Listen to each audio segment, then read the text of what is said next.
জানি না আমি দশভুজা কিনা, কিন্তু সংসারের সব কাজগুলো দুই হাতে সামলাই বলে সব কাজগুলো জানো তো পারফেক্টভাবে করতে পারি।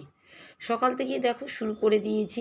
দুটো হাত দিয়ে কাজগুলো যখন করি আমার মনে হয় যেন আর যদি কিছুটা হাত থাকতো, ভগবানের মতন যদি আরও 8টা হাত থাকতো, তাহলে দশভুজা হয়ে কাজগুলো করতে পারতাম, একটু তাড়াতাড়ি হতো। কিন্তু ভগবান যেটা আমাদের দিয়েছেন সেটাকেই ধন্যবাদ দিয়ে দুটো হাত দিয়েই যেন সব কাজ পারফেক্টভাবে করতে পারি। তা দেখো সব কাজই সামলানোর কিন্তু চেষ্টাই করছি। কারণ দেখো আমার তো কাজের দিদি নেই, আমি সবটাই নিজে হাতে করি, সেই জন্য আমার চাপটা কিন্তু একটু বেশি। আর তারপরে শুধু কাজ নয়, আমি একটু টিপটপ ফিটফাট থাকারও চেষ্টা করি। আমার ছোট্ট ঘর হলেও আমি কিন্তু ঘরটাকে সব সময় টিপটপ ফিটফাট রাখারই চেষ্টা করি। আর এই জন্যই দেখো আমার ঘর বাড়িগুলো কিন্তু পরিষ্কার। এখন আমি চলে এসেছি ছাদে। ছাদে দেখো, ছাদের উপর থেকে ভিউ সামনে বাড়ির, প্রচুর পায়রা, টিয়া পাখি, প্রচুর সব কিছু এখানে আছে, না নিত্য নতুন পাখি। আর সামনে গাছগুলো কেটে দিয়েছে। আর এই দেখো আমাদের ছাদ। ছাদে এখন আমি কাপড় চোপড় মেলবো সকালবেলা, তাই দেখো সব কাচাকুচি করে নিয়েছি, কেচে কুচে সব মেলা হয়ে গেছে। তো welcome back to my channel Soma lifestyle থেকে একটা সোমা লাইফস্টাইল 21-22 থেকে একটা স্বাগত জানিয়ে একটা নতুন ব্লগ শুরু করে ফেললাম। আর প্রতিদিনের মতন একটা দেখো ছোট্ট ব্লগের চেষ্টাই করছি, কারণ বেশি বড় ব্লগ তোমরা দেখতেও চাও না, আর আমার করার সম্ভবও নেই। আমি অনেক কষ্ট করেই করছি, কারণ ভিডিওটা করি, এডিটিং করতে গিয়ে ভীষণ প্রবলেম হয়, মানে সময়টা পাচ্ছি না আমি, সেজন্যে কিন্তু ভিডিওটা একটু দেরি হচ্ছে আমার দেওয়া। তা যাই হোক, তোমাদের ভালোবাসার চোটে কিন্তু আমি চেষ্টা চালাচ্ছি করার জন্য। আর এই দেখো এখন কিন্তু 1 কাপ চা নিয়ে 2টো বিস্কুট নিয়ে ব্যালকনিতে বসে পড়েছি। আমার গাছগুলো দেখো কী যে ভালো লাগছে, সবুজ আর সতেজ। আমি তোমাদের এর আগেও বলেছি ফুল গাছ নিয়ে আমার কোনো ব্যাপার নেই, আমার সবুজ জিনিসটাই পছন্দ। আর আমার প্রত্যেকটা ব্যালকনির গাছগুলো দেখো সবুজ আর সতেজ, খুবই সুন্দরভাবে কিন্তু গাছগুলো বেড়ে উঠছে। আর আমি কিন্তু খুব খুশি জানো তো আমার এই গাছগুলো দেখে, মনের ভিতরে শান্তি। তা আজকে এই দেখো রান্না, এবার চলে এসেছি রান্নাঘরে। আলুর দেখো কী রং যে উঠছে, তোমাদের কি বলবো, জলে ভিজিয়ে দিলাম আর কটা ঢ্যাঁড়স আর আলুটাকে ভাজা করব। তা আলুগুলোকে ভালো করে ঘষে আবার জলের মধ্যে ভিজিয়ে রেখে দিয়েছিলাম। আর এই দেখো এইদিকে আমি ঢ্যাঁড়স নিয়ে চলে এসেছি, ঢ্যাঁড়সটা কাটাকুটি করছি। তা রান্নাবান্না করতেই হবে। আর আজকে করব একটু ডিম তড়কা, জানো তো। তা ওটাও হবে আজকে, রান্নাটা বেশি আমি দেখাতে পারবো না, একটু বাইরে গেছিলাম, একটু প্রবলেম ছিল।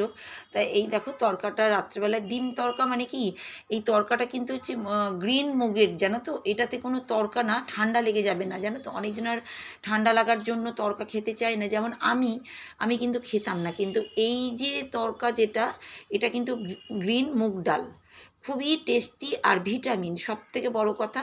তাই একটু ইয়ে দিয়ে একটু ডিম দিয়ে যে করা হবে। তা এই দেখো সব কাটাকুটি ওদিকে হয়েছে, এটাও রেখেছি। তা আমি কিন্তু তোমাদেরকে আজকে এই রেসিপিটা দেখাতে পারবো না, কারণ একটু বাইরে চলে গেছিলাম, সেজন্যই। তা যাই হোক, আমি যতটুকু পারছি চেষ্টা করছি, একটু প্রবলেম ছিল সেই জন্য আমি রেসিপিটা দেখাতে পারিনি, নেক্সট দিন আমি দেখাবো। তা সব বন্ধুরা খুব সুন্দর সুন্দর তোমরা কমেন্ট করছো, তাই তোমাদেরকে অনেক অনেক ধন্যবাদ আমার চ্যানেল থেকে, সোমা লাইফস্টাইল 21-22 থেকে। তোমরা এত সুন্দর করে কমেন্ট দিচ্ছ, কিন্তু আমি প্রতিদিন ভিডিও নিয়ে আসার চেষ্টা করছি, কিন্তু কিছু না কিছু প্রবলেম এসেই পড়ছে। কিন্তু তবু শুধু তোমাদের মুখের দিকে আর আমার আমার চেষ্টা যে তোমরা এতটা আমাকে ভালোবাসছো কেন, নিশ্চয় আমার ভিডিও তোমাদের কাছে একটু হলেও ভালো লাগে, সেই জন্যই তোমরা এত সুন্দর করে কমেন্ট করছো, সেই জন্যই কিন্তু আমি ভিডিওগুলো দেওয়ার চেষ্টা করছি। তা যাই হোক, 2 বান্ধবীর চ্যানেলের নাম বলবো প্রতিদিনের মতন। তাদের মধ্যে একজন চ্যানেলের নাম হচ্ছে এলিনাস টেস্টি রেসিপি। খুব সুন্দর তুমি কমেন্ট করেছো বন্ধু, তাই তোমায় অনেক অনেক ধন্যবাদ। আর এইভাবেই সঙ্গে থাকো আমার সঙ্গে। তুমি যেটা লিখেছো সেটাও তোমার সাথে সবার সাথে তুলে ধরি। তুমি লিখেছো অনেক করলা ধরেছে, কারি পাতা দিয়ে চিরা ভাজা দারুণ হয়েছে দিদি, দিয়ে একটা মানে লোভের একটা ইমোজি আর একটা হাতের থামস আপ ইমোজি। খুব সুন্দর তুমি কমেন্ট করেছো। হ্যাঁ গো, আমার গাছে কিন্তু ভীষণ করলা হয়েছে, অনেক কটাই কিন্তু করলা। দাঁড়াও দাঁড়াও, 2 দিন পরে করলা পেরে করলা ভাজা বা করলা সিদ্ধ করে তোমাদের দেখাবো। আমি কিন্তু সত্যি কথা বলতে গেলে আমার গাছগুলো কিন্তু আমাকে কিন্তু কোনো দিন নিরাশা করে না, প্রত্যেক দিনই কিন্তু গাছগুলো, মানে প্রত্যেক বাড়ি তোমরা নিশ্চয়ই দেখেছো, এর আগেও অনেক টমেটো, করলা, অনেক কিছুই কিন্তু আমার গাছ থেকে আমি পেয়েছি। তাই আমি কিন্তু কোনোদিন নিরাশা হই না, আর ফুল ফল তো আছেই। তার তো কথাই নেই। তা যাই হোক, তোমায় কিন্তু অনেক অনেক ধন্যবাদ। আর হ্যাঁ, কারি পাতা গাছটা খুব লাভও হয়েছে, কারি পাতা দিয়ে আমি অনেক কিছুই করতে পারছি, আর টেস্টিও কারি পাতা খাওয়াও ভালো। তা যাই হোক, দুটোই তুমি লিখেছো, অনেক অনেক ধন্যবাদ বন্ধু। আর এই দেখো, বাজার চলে গেছিলাম, তোমাদের এই জন্যই বললাম, আমি দশভুজা কিনা আমি জানি না, কিন্তু দুই হাতে সবসময় সামলানোর চেষ্টা করি জানো তো সংসারটাকে। আর সেই জন্য নিজেকে মনে করি যে আমি একটু পারফেক্ট, নিশ্চয়ই একটু পারফেক্ট আমি আছি। আর এই পারফেক্ট হওয়ার মানে জন্য, সংসারের জন্য নিজেকে কাজ করি বলেই কিন্তু পারফেক্ট আমি হয়ে যাচ্ছি। যাক, আর এক বন্ধুর চ্যানেলের নাম বলি, যার চ্যানেলের নাম হচ্ছে শম্পাস লাইফস্টাইল। খুব সুন্দর তুমি কিন্তু কমেন্ট করেছো বন্ধু, তাই তোমায় অনেক অনেক ধন্যবাদ। আর তুমি এভাবেই আমার সঙ্গে থেকো, কারণ তোমরা যদি থাকো আমিও কিন্তু আগাতে পারবো, আর তোমাদের ভালোবাসাও দরকার। আর ওদিকে দেখো, আজকে কিন্তু একটু ফ্রিজে চিকেনও ছিল আগের দিনে, তা চিকেনটাও রেখে দিয়েছিলাম। তা তরকা, চিকেন ভাজা হবে আজকে দুপুরে রান্নাবান্না। কিন্তু শম্পার লাইফস্টাইল চ্যানেল থেকে যে কমেন্টটা লিখেছে সেটাও পড়ে শোনাই। বন্ধু লিখেছে, অনেক দিন পর ভিডিও পেলাম দিদিভাই, দি দুটো হার্ট চিহ্ন, কেমন আছে, কেমন আছো, দিয়ে একটা জিজ্ঞাসা মার্ক। খুব ভালো লাগলো তোমার সারাদিনের কাজ, দিয়ে দুটো হার্ট চিহ্ন। খুবই সুন্দর তোমার কমেন্ট করেছো বন্ধু, খুবই ভালো লাগলো, খুবই ভালো লাগলো তোমার এত সুন্দর কমেন্ট। হ্যাঁ গো, ওই যে বললাম, ভিডিও করা থাকে গো, এডিটিং করতে গিয়েই প্রবলেম আমার হয়ে যাচ্ছে। তা যাই হোক, তোমার এই ভালোবাসার জন্যই আমি চেষ্টা চালাচ্ছি যে ভিডিওগুলো যাতে আমি তোমাদের সাথে শেয়ার করি, জানো তো। তোমরা আছো বলেই কিন্তু আমার ইচ্ছাটা আরও বেশি যাচ্ছে। আর সেই জন্যই কিন্তু আমি কিন্তু সব সময় চেষ্টা চালাচ্ছি যে যাতে ভালো হয়। আর এই দেখো, তরকাটা কিন্তু করা হয়েছিল, কিন্তু রান্নাটা তোমাদের সাথে শেয়ার করিনি আমি। তাই এই দেখো, আর এই দিকে কিন্তু আমি কিন্তু জামা কাপড়গুলোকে গুছিয়ে নিচ্ছি। দিনের বেলায় সময় পাইনি, বাড়িতে ছিলাম না। আর এই দেখো, সন্ধেবেলায় সব জামা কাপড়গুলোকে গুছিয়ে নিচ্ছি। আর জামা কাপড় সব গুছিয়ে নেওয়ার ফলে তাড়াতাড়ি তাড়াতাড়ি করে সব গুছিয়ে নিয়ে তারপরে আরও কাজ আছে জানো তো। ওই সবজিগুলো নিয়ে এসেছিলাম, সব গুছাবো, সবগুলো করতে হবে। ওই জন্যই কিন্তু তোমাদেরকে সব সময় কিন্তু আমি একটাই কথা বলছি, ভগবান আমাদের নিশ্চয়ই দুটো হাত দিয়েছে, কিন্তু আমাদের প্রত্যেকটা বাড়ির মায়েরা দশভুজাই বলতে গেলে।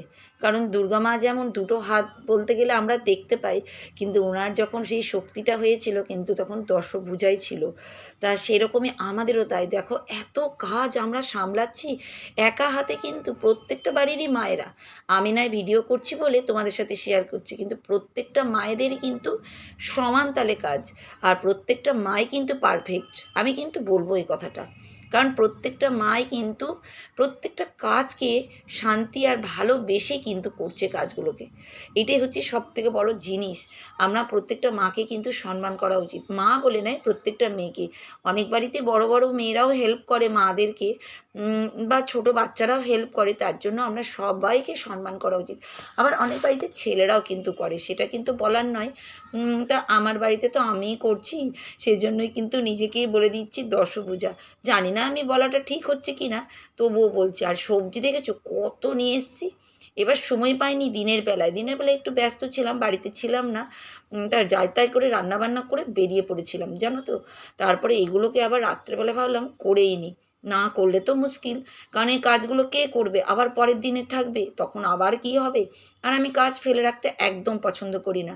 তাই সন্ধেবেলায় বসেই পড়েছিলাম সব সবজিগুলোকে ফ্রিজে ঢোকানোর জন্য। আর এই ব্যাগের মধ্যে আলু, পেঁয়াজ, আদা, রসুন এগুলো সব আছে, কিন্তু সবজিগুলোকে তো ফ্রিজে রাখতেই হবে আমাকে, না রাখলে তো মুশকিল, কারণ খারাপ হয়ে যাবে। আর এই দেখো, সব কিন্তু ভরছি, আর টমেটোগুলো ওই যে টিফিন কারিয়ার মধ্যে ভরে নিচ্ছি, লঙ্কাটাও তাই। এইভাবেই সব কাজগুলো কিন্তু করছি। আর ওদিকে ঢ্যাঁড়স ঢোকালাম, পটল, বরবটি, মানে এখন যেটা সবজি উঠছে খেতেও তো মজা লাগে বলো। সবজি তো লাগে, আর একটু করে ভাজা খেতেও কিন্তু ভালোই লাগে। তরকারি না খেলেও আমরা কিন্তু কি বলো তো, সবজি দিয়ে এই ভাজাগুলো খেতে ভালোবাসে সবাই। ডিম, মাছ, মাংস তো থাকেই একটা বড় তরকারি, কিন্তু পাশে একটা ভাজাভুজি থাকলে কি বলো তো খেতে ভালো লাগে। ওই জন্যই বিশেষ করে এইসব সবজিগুলো নিয়ে এসছি। এমনি খেতে চায় না গো, আমার বাড়িতে অনেক প্রবলেম জানো তো। তো দেখো, আমি কিন্তু কাজগুলো চেষ্টাই করছি ভালোভাবে করার জন্য। তা তোমাদের যদি ভালো লাগে তোমরা কিন্তু লাইক করো, তার থেকে যদি ভালো লাগে একটা কমেন্ট করো, তার থেকে যদি ভালো লাগে একটা কিন্তু হাইপ করো, তার থেকেও যদি বেশি ভালো লাগে একটা শেয়ার করো। সবটাই তোমাদের উপর। আর তোমাদের ভালোবাসার জন্যই কিন্তু প্রত্যেকটা দিনই আমি কিন্তু ভিডিও দেওয়ার চেষ্টা করছি। আর তোমরা আমার প্রিয় বন্ধু আর ভালোবাসার জিনিস, তোমরা আছো বলেই কিন্তু আমার প্রত্যেকটা দিন ভিডিও করতে ইচ্ছা হচ্ছে। তা আজকের মতন আমি কিন্তু বিদায় নিতে যাচ্ছি।